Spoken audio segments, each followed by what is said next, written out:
دوپامین یک ماده شیمیاییه که در گذشته فقط چند بار در روز بالا می رفت.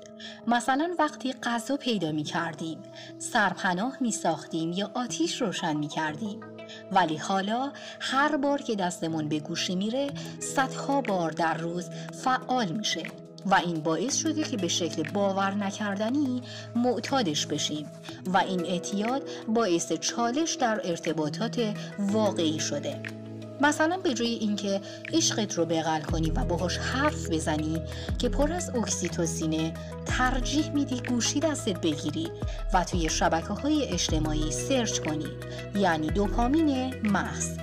هر بار که دوپامین رو به جای اکسیتوسین انتخاب میکنیم، سطح اکسیتوسینمون پایین تر میاد و این یعنی احساس اضطراب، ترس و بیقراری.